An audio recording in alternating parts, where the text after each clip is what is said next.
لە وێزگەیەکی قەرەباڵغی پاس لە کابولی پایتەختی ئەفغانستان سەدان لاوی ئەفغانی سواری پاس دەبن بەرەو پارێزگای نیمروز لە ڕۆژئاوای وڵاتەکە کە هاوسنوورە لەگەڵ ئێران و پاکستان لەوێشەوە دەست بە گەشتێکی دژوار و مەترسیدار دەکەن بە ئومێدی گەیشتن بە ئەوروپا.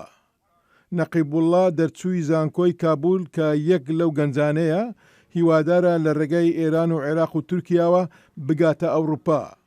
نەقیبوڵڵا کە پێشتر مامۆستا و فۆتۆگرافەر بووە ئێستا بەهۆی سەختی باری داراییەوە ڕووی لە دەرەوەی وڵات کردووە بۆ دابینکردنی ئایندەیەکی باشتر.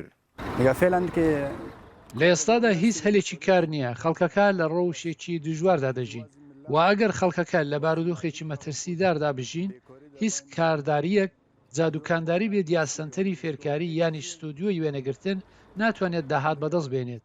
دوای ئەوەی تالیبان لە ساڵی 2021 دەستی بەسەر ئەفغانستان داگرت وڵاتەکە بەرەو ڕووی قەیرانێکی ئابووری بووە چونکە خەڵچێکی یەکجار زۆر کار و کارداریان لەدەستداوە. گەنجانی ئەو پارێزگا باکووریە ڕوو لە بنکە پاسەکان لە کابل دەکەن و ئامانجیان ئەوەیە ئەفغانستان جێبهێڵن بەرەو ئێران و لەوێش زیاتر بەرەو ئەوروپا بۆ باشترکردنی ئایندەیان. لێرە لە ئەفغانستان هیچ کارێک نییە، دەمەوێت بسمە ئێران و پاشان بۆ تورکیا، لەوێشەوە بسمە ئەڵمانیا یان وڵاتێکی تری ئوروپا.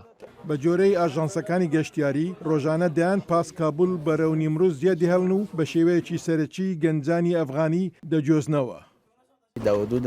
هەموو ڕۆژێک 80 بۆ 90 پاس لێرەوە دەڕۆن، تەنانەت چەند ڕۆژێکی کەم لەمەوبەر 120 پاس لێرەوە ڕۆیشتن و لە 180 پاسانە بەرەو نیمروز ڕۆیشتن. هەمویان دەیانەوێت بە شێوەیەکی ناقانونی بچنە ئێران و پاکستان و دواتر لەوێش زیاتر دەڕۆن.